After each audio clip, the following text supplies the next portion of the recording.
Hi everyone, welcome back to my YouTube channel biology by KD sir. आज के इस video lecture में हम लोग स्टार्ट करेंगे लैंगिक जनन, सेक्सुअल रिप्रोडक्शन क्या होता है। तो पिछले वीडियो लेक्चर में मैंने आपको बताया था कि जीव जनन कैसे करते हैं, और उसमें हम लोगों ने अभी तक जो देखा कि जीवों के अंदर जो अलैंगिक जनन की प्रक्रिया होती है या फिर जो कायिक जनन होता है वो किस तरह से होता है। तो जो अलैंगिक जनन है वो जनन की मुख्य रूप से अगर हम देखें तो पहली विधि है, और दूसरी विधि में जो है उसे हम लोग बोलते हैं लैंगिक जनन, सेक्सुअल रिप्रोडक्शन। और अलैंगिक जनन की एक विधि थी कायिक जनन, जो कि केवल पौधों में हो रही थी, तो ऑलरेडी उस पर हम चर्चा कर चुके हैं। तो आइए आज हम देख लेते हैं कि लैंगिक जनन क्या होता है। तो हम सभी जानते हैं कि जो लैंगिक जनन की प्रक्रिया होती है वो जनन की सबसे अच्छी विधि मानी जाती है, जिसमें दो जनकों को अर्थात जो माता पिता होते हैं उनमें खास रूप से दोनों की आवश्यकता होती है, और नई संतानें जो होती हैं उनका निर्माण इस तरह से होता है। बेसिकली जो एक माँ एक पिता वाली जो कंडीशन है, तो अर्थात एक मेल तो दूसरे फीमेल की रिक्वायरमेंट होती है। नर युग्मकों का जो निर्माण होता है उसे हम लोग इस क्रिया के अंदर नर युग्मक जनन अर्थात मेल गैमेटोजेनेसिस कहते हैं। और लैंगिक जनन की क्रिया में जो मादा युग्मक बनते हैं उनका जो निर्माण होता है उसे हम लोग क्या बोलेंगे, मादा युग्मक जनन कहेंगे, फीमेल गैमेटोजेनेसिस कहते हैं। अब यहाँ पे और भी एक इम्पॉर्टेंट चीज़ है। यहाँ पे अगर आप देखें नोट में मैंने ऑलरेडी नोट कराया था कि जो समान युग्मक होते हैं, तो एक जैसे जो युग्मक होते हैं उसे हम लोग क्या कहते हैं, आइसोगैमस कहते हैं, सम युग्मक कहते हैं। और जो थोड़ा असमान प्रकार के युग्मक होते हैं, छोटे बड़े टाइप के होते हैं, उसे हम लोग एन आइसोगैमस कहते हैं। तो दो तरह के गैमेट्स बनते हैं। आइए इसे हम लोग थोड़ा डिटेल में देखते हैं। तो यहाँ पे आप इस तरह से आप देख पा रहे हैं, यहाँ पे थोड़ा शार्ट में चीज़ों को एक्सप्लेन किया गया है कि नर युग्मक का जो निर्माण होगा ये खास रूप से जो मेल होगा उसके अंदर होगा। तो जो मेल होते हैं, पुरुष जाति होती है, उसके अंदर नर युग्मकों का निर्माण होता है। तो जो नर युग्मक होते हैं वो खास रूप से इनमें कौन सी प्रक्रिया होती है, मेल गैमेटोजेनेसिस की प्रक्रिया होती है। तो एक जनरली मेल होता है जिसमें जो कि मेल गैमेट का फॉर्मेशन करेगा, नर युग्मक का निर्माण करेगा अपने गोनेट्स के माध्यम से, जनन अंगों की सहायता से। और दूसरा जो फीमेल गैमेट होगा वो फीमेल गैमेट का जो फॉर्मेशन होगा वो फीमेल्स की बॉडी के अंदर होगा। इस तरह से इन दोनों के संलयन से तो जनरली क्या होता है कि मेल गैमेट ये हैप्लॉइड कंडीशन इसकी होती है और इसकी भी हैप्लॉइड कंडीशन होती है। तो इन दोनों के आपस में मिलने से, दोनों के ज्वाइंट करने से जो नेक्स्ट वाली कंडीशन होती है उसे हम लोग क्या बोलते हैं, युग्मनज कहते हैं, जाइगोट कहते हैं। तो जो जाइगोट वाली कंडीशन होती है वो ऑलरेडी क्या हो जाती है, डिप्लॉयड हो जाती है। फिर यही जाइगोट विकसित होकर क्या बनाता है, भ्रूण, और बाद में यही भ्रूण विकसित होकर एक तरह से नई संतान का निर्माण करता है। तो कहने का मतलब कि जो लैंगिक जनन की क्रिया होती है उसमें एक मेल गैमेट होगा और मेल गैमेट फीमेल गैमेट के साथ इस तरह से फ्यूज करता है, और इसके बाद ये जो क्रिया होती है मेल गैमेट और फीमेल गैमेट के फ्यूजन की, इसी से बनता है जाइगोट 2n बनता है, और बाद में यही विकसित होकर एक तरह से नई संतान के रूप में परिवर्तित हो जाता है। तो बेसिकली होता क्या है कि जो मेल गैमेट होता है, जैसे अगर हम बात करें जो ह्यूमन बींग्स होता है उसके केस में अगर देखें तो यहाँ पे कुछ इस तरह का थोड़ा इस तरह का जो मेल गैमेट होता है, स्पर्म होता है, वो उसकी संरचना कुछ ऐसी आपको देखने मिलती है, जबकि जो ओवम होता है उसकी संरचना आपको कुछ इस तरह से एक छोटी सी सेल आपको देखने को मिलती है। तो इस तरह से ये जो मेल गैमेट होता है, मेल गैमेट ये भी हैप्लॉइड कंडीशन में होता है, फीमेल गैमेट भी हैप्लॉइड कंडीशन में होता है।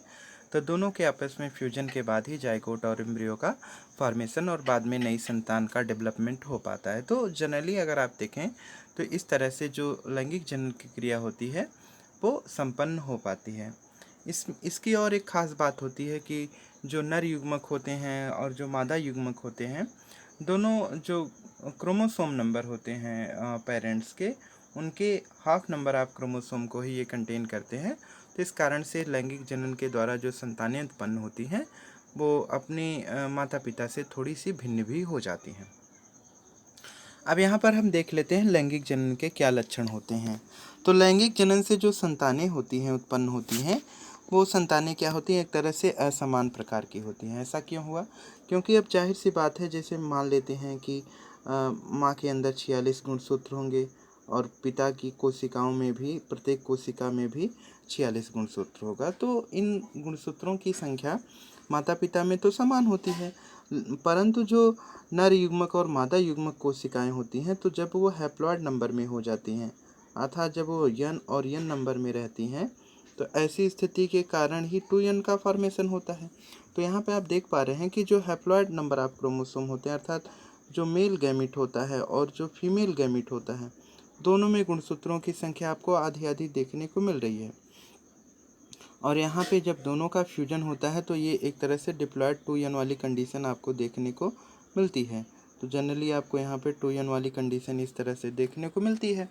तो यहाँ पे अगर हम देखें तो जो हैप्लॉइड नंबर ऑफ क्रोमोसोम होते हैं, यहाँ पे 23 गुणसूत्र माँ के होते हैं, इस तरह से 23 गुणसूत्र माँ के होते हैं और 23 गुणसूत्र पिता के होते हैं। तो बच्चों के अंदर माता और पिता दोनों के गुण ट्रांसफ़र होते हैं। ऐसी स्थिति के कारण यहाँ पे जो डिप्लॉयड कंडीशन होती है, एक तरह से इसके अंदर माँ के भी गुण होंगे और पिता के भी गुण होंगे। ऐसी स्थिति के कारण जो बच्चे होते हैं वो माता पिता से थोड़ा सा भिन्न हो जाते हैं। तो लैंगिक जनन के अंदर आपने देखा कि जो जनरली जो संतानें होती हैं वो अपनी माता पिता से थोड़ी सी भिन्न होती हैं, और उसका जो मुख्य कारण है वो यही है कि माँ के 23 गुणसूत्र और पिता के जो 23 गुणसूत्र होते हैं वो दोनों बच्चों के अंदर ट्रांसफ़र होते हैं। जनकों के आधे आधे गुणसूत्र ट्रांसफ़र होते हैं। ऐसी स्थिति के कारण जो संतानें होती हैं वो माता पिता से थोड़ी सी भिन्न होती हैं, डिफरेंट होती हैं, और इस कारण से उनमें असमानता देखने को मिलती है। लैंगिक जनन में अर्धसूत्री विभाजन की क्रिया होती है। तो अर्धसूत्री विभाजन, अभी ये क्या हुआ? तो अर्धसूत्री विभाजन मैंने आपको बताया है पिछले वीडियो लेक्चर्स में, और बाकी की जो अभी तक मैंने शुरू में ही शायद बताया था कि जब अर्धसूत्री विभाजन होता है तो उसमें एक जो गुणसूत्र होता है वो जब नई कोशिकाओं का फॉर्मेशन करेगा तो एक कोशिका से 4 कोशिकाएं बनती हैं। तो 4 कोशिकाएं बनेंगी तो इसे अर्धसूत्री विभाजन कहेंगे। एक कोशिका से 4 कोशिका का बनना अर्धसूत्री विभाजन कहलाएगा, जबकि एक कोशिका से 2 कोशिकाओं का बनना समसूत्री विभाजन कहलाता है। लेकिन एक चीज़ और ध्यान देना है कि यहाँ पे जब एक कोशिका होगी तो उसमें अगर गुणसूत्रों की संख्या मान लेते हैं एग्जाम्पल के तौर पे 46 है, और जो 4 नई कोशिकाएं बनेंगी इसमें गुणसूत्रों की संख्या 46 नहीं होगी। प्रत्येक कोशिका के अंदर 23 गुणसूत्र होंगे, अर्थात 4 कोशिकाएं बनेंगी और प्रत्येक कोशिका में 23 गुणसूत्र पाए जाएंगे। तो गुणसूत्रों की संख्या आधी हो गई, 46 से 23 हो गई। इसी कारण से इस तरह के विभाजन को हम लोग क्या बोल देते हैं? अर्धसूत्री विभाजन। तो जो लैंगिक जनन की क्रिया होती है उसमें अर्धसूत्री विभाजन होता है, जिसके कारण जो युग्मक होते हैं उनका निर्माण होता है। तो जो गैमेट्स का फॉर्मेशन होता है वो बेसिकली मियोसिस डिवीजन के कारण ही होता है, अर्धसूत्री विभाजन के द्वारा ही संपन्न होता है। नर और मादा जो होते हैं, जो नर और मादा युग्मक होते हैं उनका संलयन होता है। संलयन की क्रिया को हम लोग निषेचन कहते हैं, जिसके पश्चात जाइगोट का निर्माण होता है, और यही जाइगोट बाद में विकसित होकर नए संतति का निर्माण करता है। तो ऑलरेडी इसको मैं एक्सप्लेन कर चुका हूँ। अभी आप चौथे पॉइंट को देखें तो लैंगिक जनन जो होता है सामान्यतः उच्च पादप तथा जंतुओं में ही देखने को ज़्यादातर मिलता है। तो जो डेवलप्ड प्लांट होते हैं, एग्जाम्पल के तौर पे जो एंजियोस्पर्म होते हैं, आवृत बीजी जो पौधे होते हैं जिनमें रूट, स्टेम, लीव्स और फ्लावर, फ्रूट सारी चीज़ें विकसित होती हैं पूर्ण रूप से, उनमें सेक्सुअल रिप्रोडक्शन बेसिकली होता है। और जो जंतु होते हैं, एनिमल्स होते हैं, उनके अंदर भी लैंगिक जनन की क्रिया खास रूप से देखने को मिलती है। तो इस तरह से जो जंतु होते हैं उनमें लैंगिक जनन की क्रिया, और जो विकसित प्राणी होंगे पूरी तरह से जो कार्डेटा संघ के जो प्राणी होंगे, बाकी भी दूसरे संघ के अंदर भी लैंगिक जनन होता है, लेकिन मुख्य रूप से अगर हम देखें तो जो उच्च कोटि के जीवधारी होते हैं उनमें ज़्यादातर लैंगिक जनन देखने को मिलता है, और प्लांट्स के अंदर भी ऐसी ही स्थिति होती है। तो आइए सबसे पहले हम देखते हैं यहाँ पे कि जो पुष्पीय पादप होते हैं, फ्लावरिंग प्लांट्स होते हैं जिनमें फ्लावर का फॉर्मेशन होता है, उनमें लैंगिक जनन की किस तरह से प्रक्रिया होती है। तो सबसे पहले अगर यहाँ पर हम देखें तो जो लैंगिक जनन होता है प्लांट्स के अंदर, जो सेक्सुअल रिप्रोडक्शन होगा उसमें क्या होता है कि जो फ्लावर होता है, जो फूल होता है, वो एक तरह से लैंगिक जनन का काम करता है। तो जो लैंगिक जनन अंग होता है, रिप्रोडक्टिव ऑर्गन्स होते हैं, सेक्सुअली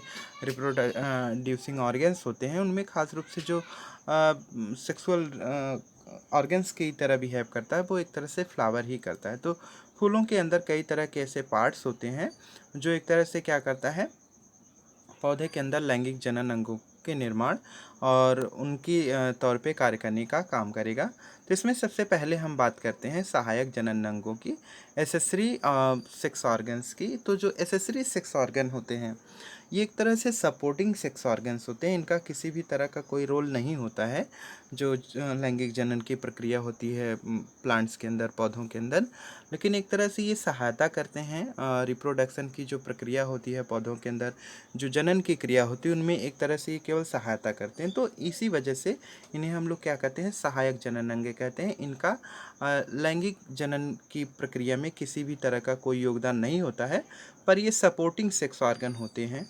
अब जैसे एग्जाम्पल के तौर पे हम बात करें पुष्पवृंत की, पेडिसिल की, तो इसके द्वारा जो पुष्प होता है वो क्या होता है, पौधे से लगा रहता है। तो अभी मैं इसको बाद में एक्सप्लेन करता हूँ, नहीं तो आप ऐसे देखते चलिए। नॉर्मली जैसे अगर मैं एक रफ डायग्राम बनाऊँ तो इस तरह का ये फ्लावर होगा। तो ये जो नीचे का हिस्सा आपको दिख रहा है इसी को हम लोग क्या कहेंगे, पेडिसिल कहेंगे। तो यहाँ पे जनरली इस तरह से अगर हम देखें तो यहाँ पे ये हो गया इसका पिस्टिल वाला पार्ट हो गया, यहाँ पे ये इसका पिस्टिल वाला पार्ट हो गया इस तरह का। और इसमें अगर फ्लावर वाली कंडीशन देखें तो इस तरह से ये फ्लावर वाली कंडीशन आपको ये ऐसे कुछ देखने को मिलती है। और इसमें भी आप इस तरह से यहाँ पे ऐसे देखते हैं। तो और नीचे का जो हिस्सा होता है यहाँ पे इस तरह की कंडीशन भी आपको ऐसे देखने को मिलती है। तो ये जो निचला हिस्सा है, ये वाला जो पार्ट है, इसे हम लोग क्या बोलते हैं, पेडिसिल कहते हैं। और ये वाला जो बीच का हिस्सा है, यहाँ पर ये वाला जो पार्ट दिख रहा है, यहाँ पे ये वाला जो हिस्सा आपको दिख रहा है, इसे हम लोग क्या बोलते हैं, पुष्पासन कहते हैं, थैलमस कहते हैं। ये वाला जो भाग होता है यहाँ पर, ये वाला जो पार्ट होता है इसे वाहदल कहते हैं। और ये वाला जो हिस्सा होता है इसे हम लोग क्या कहते हैं, दल कहते हैं। तो बाकी ये वाला जो रीजन आपको दिखाई दे रहा है इसे हम लोग कहते हैं मेल रिप्रोडक्टिव सिस्टम या ऑर्गन्स। और ये जो बीच का हिस्सा दिख रहा है इसे हम लोग कहेंगे फीमेल रिप्रोडक्टिव सिस्टम या फीमेल सेक्स ऑर्गन्स। तो यहाँ पे जनरली अगर हम देखें तो जो पहला भाग होता है फ्लावर में, रिप्रोडक्शन का जो पहला पार्ट होता है उसे हम लोग पेडिसिल कहते हैं, जिसके द्वारा जो फूल होता है वो एक तरह से लगा होता है। तो जो नीचे जिसे हम पकड़ते हैं उसी को आप ऐसे समझिए कि पेडिसिल, पुष्पवृंत कहा जाता है। दूसरा हिस्सा होता है जिसे हम लोग बोलते हैं पुष्पासन या फिर इसी को थैलमस कहा जाता है। तो फूल का जो निचला फूला हुआ भाग होता है, हिस्सा होता है जिस पे पूरा का पूरा फूल फ्लावर टिका होता है, उसी को हम लोग क्या कहते हैं, थैलमस कहते हैं। तो इसी हिस्से पे पुष्प क्या होता है, स्थित होता है। तीसरे नंबर पे अगर हम बात करें जो फ्लावर के पार्ट्स की, तो इसमें सेपल आता है। ये एक से अधिक की संख्या में अगर रहेंगे तब इन्हें हम लोग क्या कहेंगे, वाह्यदल पुंज कहेंगे, कैलिक्स कहेंगे। अगर एक की संख्या में रहेंगे सेपल्स और एक से अधिक हो जाएंगे तो इन्हें कैलिक्स कहेंगे, वाह्यदल पुंज कहेंगे। तो जो आप देखते हैं जनरली जो पेडिसिल से नीचे हरी हरी पत्तियों जैसी संरचना रहती है, कटीली सी, 4 या 5 की संख्या में ज़्यादातर देखने को मिलती हैं, तो उन्हीं को हम लोग क्या बोलते हैं, वाह्यदल कहेंगे, सेपल्स कहते हैं। अब जो दल होते हैं, जो फूलों की जो पंखुड़ियाँ होती हैं उन्हीं को दल कहेंगे। तो जो दल होते हैं उन्हें हम लोग क्या बोल रहे हैं, पेटल कह रहे हैं। तो एक से अधिक की संख्या अगर इनकी होती है तो ऐसी स्थिति में इन्हें भी हम लोग क्या बोल देंगे, दलपुंज कहेंगे, करोला कहेंगे। तो इस तरह से ये सभी जो पार्ट्स होते हैं फ्लावर के अंदर, ये होते हैं एसेसरी सेक्स ऑर्गन, अर्थात अनावश्यक या सहायक जनन अंग आप कह सकते हैं। जो लैंगिक जनन की प्रक्रिया होती है फ्लावर्स के अंदर, एक तरह से उसमें ये इम्पॉर्टेंट रोल प्ले करते हैं, पर इनका किसी भी तरह से ये नेसेसरी नहीं होते हैं। एसेसरी होते हैं, मतलब आवश्यक नहीं होते हैं। अगर ये न भी रहें तो भी लैंगिक जनन की प्रक्रिया हो जाएगी, लेकिन जो सेक्सुअली रिप्रोडक्टिव सिस्टम होता है, ऑर्गन्स होता है, उसको डेवलप करने में एक तरह से इम्पॉर्टेंट रोल प्ले करते हैं। अब यहाँ पे दूसरे नंबर पे हम बात करते हैं आवश्यक जनन अंग की, जो नेसेसरी सेक्स ऑर्गन होता है उसकी। तो ये भी मुख्यतः दो होते हैं खास रूप से, जिसमें जो पहला होता है उसे पिस्टिल कहते हैं, या फिर इसी को हम लोग अंडप कहते हैं। तो पिस्टिल क्या होता है, अगर एक से अधिक की संख्या में पाई जाए, तो ऐसी स्थिति में जो पिस्टिल होगा अगर एक से अधिक की संख्या में पाया जाएगा, तो ऐसी कंडीशन में इसे हम लोग कहेंगे स्टेमन्स कहेंगे, पुंकेसर कहेंगे। तो जो पुंकेसर होता है, जो पिस्टिल होती है, और इस तरीके से थोड़ा यहाँ पे मिस्टेक हो गया है ये नोट्स में, यहाँ पे बच्चे ने गलत लिख दिया है, ये गलत है, तो यहाँ पे आप करेक्ट कर लीजिएगा। जो अंडप है, पिस्टिल जो है, पिस्टिल को हम लोग स्त्री केसर वाला ये पार्ट होता है, ये पुंकेसर वाला भाग नहीं होता है। इसी को हम लोग ये हिस्सा जो होता है बेसिकली यहाँ पे इसमें जब पिस्टिल जो होती है, इसमें वर्तिकाग्र, वर्तिका और अंडाशय 3 भाग होते हैं इसके। तो इस तरह का ये भाग होता है, यहाँ पे कुछ ऐसा रीजन होता है इस तरह से। तो ये जो ऊपर का हिस्सा होता है, ये जो ऊपर वाला हिस्सा होता है, इसे हम लोग जनरली क्या बोलते हैं, ये वाला होता है स्टिग्मा, और बीच वाला भाग होता है स्टाइल, और नीचे का ये जो हिस्सा होता है इसे ओवरी कहते हैं। तो जनरली यहाँ पे 3 भाग होते हैं इसके। जो यहाँ पे जो ऊपर का हिस्सा होगा उसे हम लोग क्या कहेंगे, स्टिग्मा कहेंगे, ये बीच वाला हिस्सा स्टाइल और नीचे का हिस्सा ओवरी होता है। तो इन तीनों पार्ट्स को मिला के पिस्टिल कहा जाता है, और पिस्टिल की संख्या एक से अधिक होती है तब इसे गाइनोसियम कहते हैं। तो पिस्टिल अगर एक से अधिक की संख्या में होगा तो इसे गाइनोसियम कहेंगे, और अगर एक अकेला होगा तो ऑलरेडी वो पिस्टिल तो कहा ही जा रहा है। दूसरे नंबर पे आता है, तो अब यहाँ पे मिस्टेक है, तो ऐसी स्थिति में आप इसे स्टेमन इसे कर लीजिए तो एकदम करेक्ट हो जाएगा। तो ये नीचे वाला जो है उसे आप ऊपर की साइड में कर लीजिए, उसके लिए ले लीजिए। तो यहाँ पे जो अभी मैंने बताया वो पिस्टिल के लिए बताया कंडीशन। तो यहाँ हेडिंग को अगर आप चेंज कर देंगे तो एकदम करेक्ट हो जाएगा। तो जो पिस्टिल होता है, पिस्टिल एक तरह से फीमेल रिप्रोडक्टिव पार्ट है, अर्थात उसे गाइनोसियम कहेंगे एक से अधिक की संख्या में होगा। तो ऐसी स्थिति में उसे गाइनोसियम कहेंगे, जो कि फ्लावर का फीमेल रिप्रोडक्टिव पार्ट है। तो दूसरे नंबर पे हम लोग जो डिस्कस करेंगे, पिस्टिल को ऑलरेडी मैंने बता दिया है। अब दूसरे नंबर पे हम यहाँ पे डिस्कस करेंगे स्टेमन को। तो स्टेमन वाले हिस्से को अगर आप यहाँ पे ध्यान से देखिए, तो जो फ्लावर का दूसरा मेन इम्पॉर्टेंट भाग होता है उसे हम लोग क्या बोलते हैं, स्टेमन कहते हैं। इसे हम लोग पुंकेसर भी कहते हैं। तो जो पुंकेसर होता है वो एक से अधिक की संख्या में अगर स्टेमन होगा तो इसे हम लोग क्या कहेंगे, पुंकेसर कहेंगे, एंड्रोसियम कहेंगे। और इसमें भी इस तरह की इसकी संरचना होती है कुछ, अगर आप ऐसी संरचना देखें तो इस तरह का स्ट्रक्चर इसका देखने को मिलता है। तो एक तरह से ये बाइलोब्ड स्ट्रक्चर होता है। ये जो ऊपर का भाग होता है इसे हम लोग, ऊपर वाले हिस्से को हम लोग एंथर कहते हैं। ये ऊपर का भाग एंथर होता है जिसे हम लोग परागकोश कहते हैं, और जो नीचे का हिस्सा होता है इसे फिलामेंट कहते हैं, जिसे एक तरह से पुतंतु कहते हैं। तो दो इसके मेन भाग होते हैं, तो आप इसे करेक्ट कर लेंगे। जो ऊपर का ये हेडिंग है, ये नीचे वाली थियरी इसके लिए होगी, और जो नीचे वाली हेडिंग है इसकी थियरी ऊपर वाली है। तो इसने उल्टा लिख दिया है, ये मिस्टेक हो गया है। नेक्स्ट कड़ी में हम लोग डिस्कस कर रहे हैं, यहाँ पे दूसरे नंबर पे हम यहाँ पे चर्चा करेंगे पुष्प के प्रकार। तो यहाँ पे जो खाली हिस्सा है, यहाँ ऑलरेडी फिगर बनाना था, तो आप लोग इसका फिगर बना लेंगे फ्लावर का, अपनी किसी भी बुक से बना लेंगे। अब इसके बाद हम लोग चर्चा करेंगे पुष्प के प्रकार।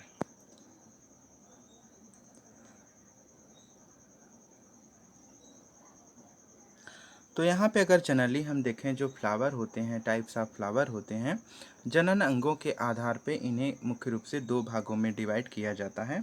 तो जो पहला टाइप होता है उसे हम लोग बोलते हैं एकलिंगी पुष्प, मोनोसियस फ्लावर। तो एकलिंगी पुष्प क्या होता है, एकलिंगी पुष्प ऐसे पुष्प होते हैं जिनमें एक ही जनन अंग विकसित होता है। तो इनमें खास रूप से अगर आप देखें एकलिंगी फ्लावर के अंदर ये जो एकलिंगी पुष्प होते हैं, इनमें जो रिप्रोडक्टिव सिस्टम होता है वो एक ही होता है, या फिर वो तो मेल होंगे या फिर वो फीमेल होंगे।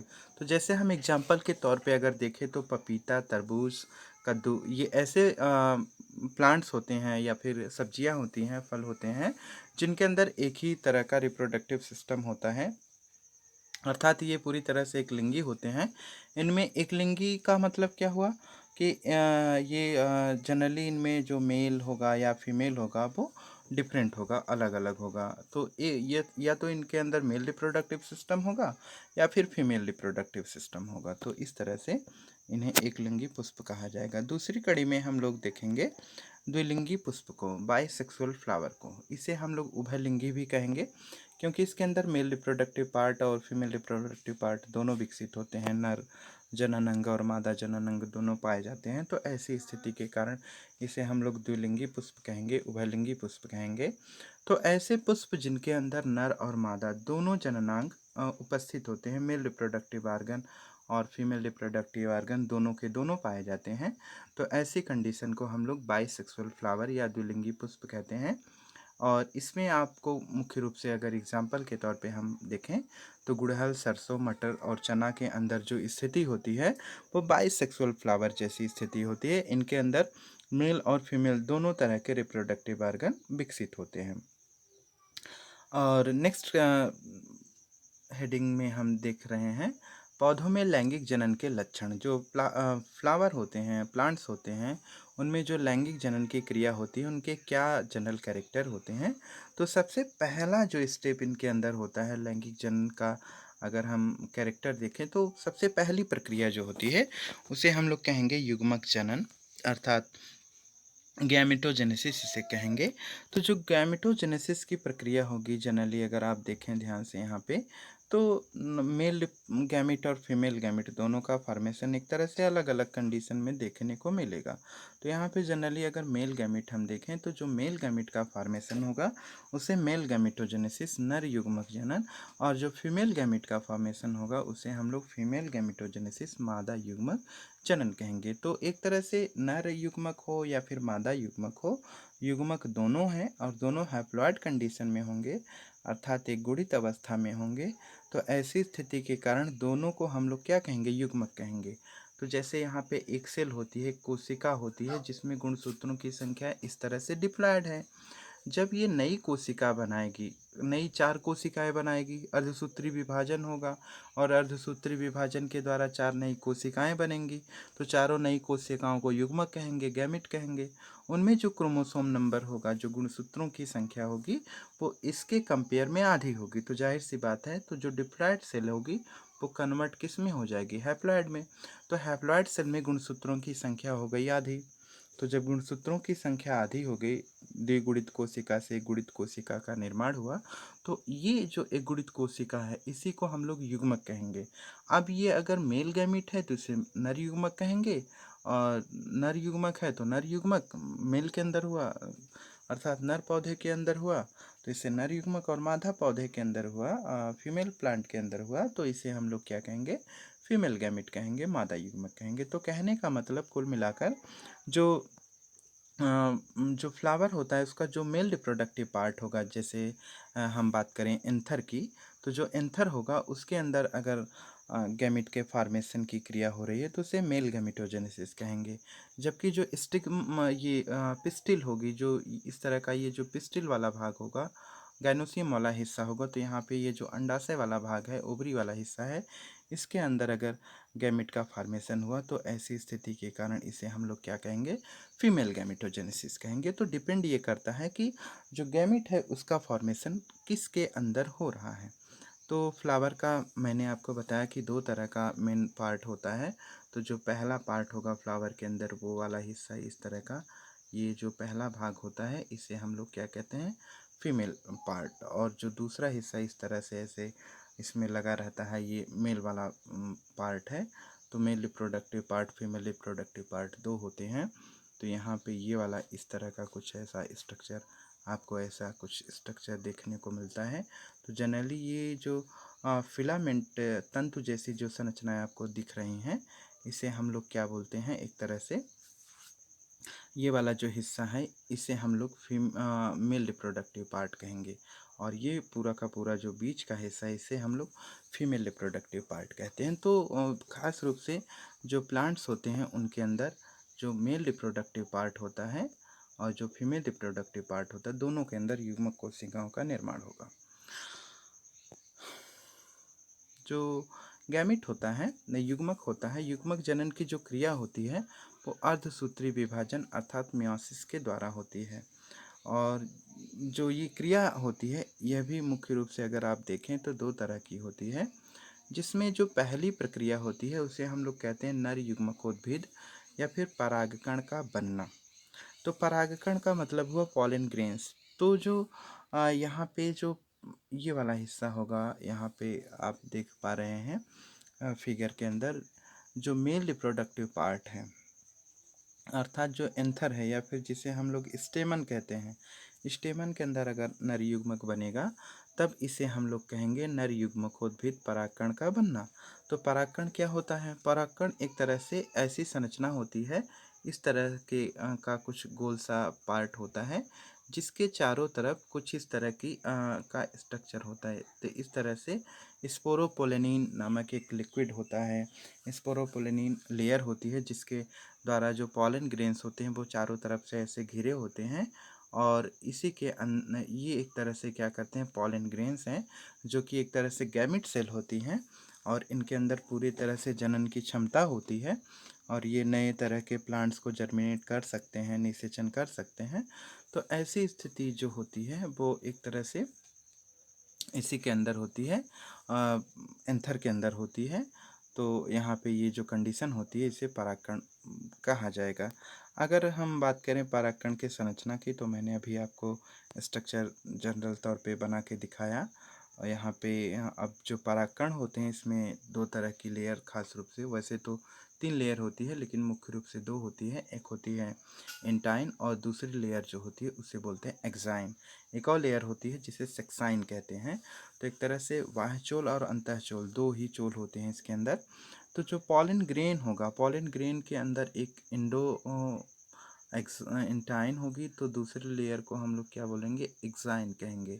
तो इस तरह से जो स्ट्रक्चर होगा इसका जनरली आप यहाँ पे स्ट्रक्चर अगर देखेंगे तो यहाँ पे इस तरह से चारों तरफ से ऐसा स्ट्रक्चर होगा, और यही बाद में जो स्टिग्मा होगा वहाँ पे पहुँचने के बाद जर्मिनेट करने का काम सॉरी।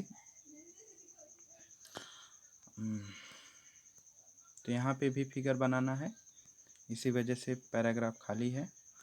और नेक्स्ट कड़ी में हम देखते हैं जो मादा युग्मक होती है, जो फीमेल गैमिट होता है उसका फॉर्मेशन कैसे होता है। तो फीमेल गैमिट का फॉर्मेशन भी जो जनरली पिस्टिल, मैंने आपको बताया, ये जो पिस्टिल का जो निचला हिस्सा जिसे अंडाशय कहते हैं, जो अंडाशय होता है, अंडाशय के अंदर जो पिस्टिल का फॉर्मेशन होता है, जो फीमेल गैमिट का फॉर्मेशन होगा उसी को हम लोग क्या कहेंगे, मादा युग्मक कहेंगे। तो मादा युग्मकों का निर्माण इन्हीं के अंदर होगा, इसी के अंदर होगा, ओवरी के अंदर होगा। तो यहाँ पे मादा युग्मकों के निर्माण को हम लोग क्या कहेंगे, मादा युग्मक जनन कहेंगे। और इस तरह से ये संरचना विकसित होती है। अब यहाँ पे हम देख लेते हैं, यहीं पे हम पूरा स्ट्रक्चर मेल और फीमेल दोनों फ्लावर का देखते हैं। तो जनरली अगर हम जो ये एंथर होगा यहाँ पे, इसका अगर हम सेक्शन काटें तो कुछ इस तरह से इसका स्ट्रक्चर देखने को मिलेगा हमें, कुछ ऐसी संरचना आपको बुक में देखने को मिल जाएगी। तो यहाँ पे जनरली अगर आप देखें तो एक तरह से ये वाला एक चैम्बर होगा, ये चैम्बर होगा, यहाँ पे एक चैम्बर देखने को मिलेगा, एक यहाँ पे, साथ ही एक स्ट्रक्चर और आपको यहाँ पे दिख जाएगा, ये वाला हिस्सा। तो ये वाला जो हिस्सा होता है एक तरह से ये कनेक्टिव होता है, जो दोनों परागकण को आपस में जोड़ने का काम करता है। तो जनरली अगर आप यहाँ पे देखें, जो पहला हिस्सा है एक तरह से ये वाला जो पार्ट है, इसके अंदर ढेर सारे ऐसे पॉलन ग्रेन परागकण बनते रहते हैं। ये मैं नर युग्मक के विषय में बता रहा हूँ, तो इसके अंदर ऐसे ढेर सारे परागकण सभी के अंदर ऐसे बनते रहेंगे। जनरली अगर आप ध्यान दीजिए तो जैसे मैं एक ऐसे स्टेमन बना दूं तो इसका मैं स्ट्रक्चर यहाँ पे दिखा रहा हूँ। इसका अगर आप टीएस सेक्शन कट करेंगे तो इस तरह का आपको स्ट्रक्चर देखने को मिलेगा और इसके अंदर आपको ऐसे 4 चैम्बर देखने को मिलेंगे और इन्हीं चारों के अंदर क्या होगा, ये कनेक्टिव बीच में होगा। तो इन्हीं चारों चैम्बरों के अंदर एक तरह से जो परागकण होगा, जो पॉलन ग्रेन होंगे, इसी के अंदर ऐसे बन जाएंगे। और ये वाला जो हिस्सा होता है यहाँ पे, ये जो बगल का हिस्सा होता है, इसे हम लोग क्या बोलते हैं, स्टोमियम कहते हैं। तो होता क्या है, जब पॉलन ग्रेन पूरी तरह से मैच्योर हो जाता है, परिपक्व हो जाता है, तो ऐसी स्थिति के कारण जो स्टोमियम रीजन होता है, ये वाला जो हिस्सा होता है, ये ब्रेक कर जाता है, टूट जाता है। और इसके टूटने के बाद ही जो परागकण होते हैं, जो पॉलन ग्रेन्स होते हैं, वो एक तरह से इसमें से बाहर आने लगते हैं। तो ये सभी हिस्सा टूट जाएगा और एक तरह से जो परागकण होते हैं, ये बाहर ऐसे हवा में आ जाते हैं। अब जब ये हवा में आ जाएंगे तो ये पूरी तरह से मैच्योर हो चुके हैं। तो ये तो हुआ मेल के केस में। अब हम लोग फीमेल के केस में देखते हैं। तो फीमेल के केस में अगर आप देखें तो जो स्टिग्मा पिस्टिल होती है, पिस्टिल का स्ट्रक्चर भी कुछ इस तरह का होता है। जनरली ये जो पिस्टिल होती है, इसका मैं एक रफ डायग्राम बनाऊं तो इस तरह का स्ट्रक्चर होगा। तो यहाँ पे ये जो फीमेल वाला पार्ट है, फीमेल गैमिट का जो भाग है, ये वाला जो हिस्सा आपको दिख रहा है यहाँ पे, ये जनरली हिस्सा आपको देखने को मिल रहा है। तो इस हिस्से के अंदर यहाँ पे फीमेल गैमिट का फॉर्मेशन होगा। तो इसमें इस तरह से 3 कोशिकाएं बनी रहती हैं, जिसमें जो ऊपर ऐसे 3 कोशिका होती हैं, जिन्हें हम लोग एंटीपोडल सेल कहते हैं। तो ये 3 कोशिकाएं होती हैं जिन्हें एंटीपोडल सेल कहा जाता है। बीच में एक कोशिका होती है। कोशिका वैसे होती तो 2 है, पर इसमें जो न्यूक्लियस, इन ये कोशिकाएं आपस में जुड़ी होती हैं, तो ऐसी स्थिति के कारण इनका न्यूक्लियस ऐसे 2 होता है। न्यूक्लियस 2 होता है, पर कोशिका दोनों आपस में फ्यूज होती है तो एक ही कोशिका होती है। तो अगर ऐसे नीचे की साइड में देखें तो यहाँ पे ऐसे 3 कोशिकाएं होती है। तो एक तरह से एक कोशिका बिल्कुल बीच में होती है और 2 ऐसे बगल में 2 कोशिकाएं होती हैं। तो नीचे के साइड में भी कुल 3 कोशिकाएं होती हैं। अब ये जो नीचे की कोशिका है, यहाँ पे एक न्यूक्लियस, यहाँ पे तीनों में एक एक न्यूक्लियस होगा। तो अगर आप कोशिका को काउंट करें तो 3 कोशिका ऊपर हैं, एक कोशिका यहाँ पर है और 3 कोशिका नीचे हैं। तो टोटल नंबर ऑफ सेल कितनी हो जाती हैं, 7 कोशिकाएं होती हैं। और अगर हम न्यूक्लियस को काउंट करें, जनरली अगर हम न्यूक्लियस को देखें, यहाँ पर अगर हम बात करें केवल न्यूक्लियस की केंद्रकों की बात करें, तो एक तरह से जो न्यूक्लियस का नंबर होगा, जो न्यूक्लियस होगा, वो 3 ऊपर की साइड में होगा और 2 नीचे की बीच में होगा और 3 नीचे की साइड होगा। तो टोटल न्यूक्लियस की संख्या कितनी हो जाएगी, 8।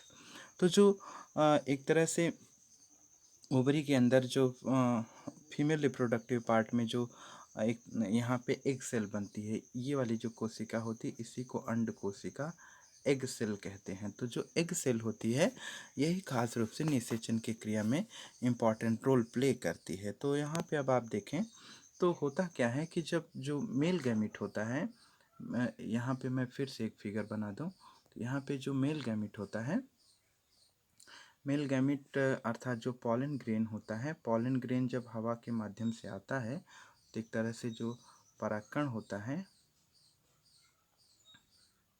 परागकण यहाँ पे वो जनरली क्या करेगा, मैच्योर होने के बाद इसके ऊपर आ जाता है और आने के बाद एक ये पॉलन ट्यूब विकसित करता है, परागनली विकसित करता है। परागनली से होता हुआ ये इस वाले हिस्से में यहाँ पर आता है।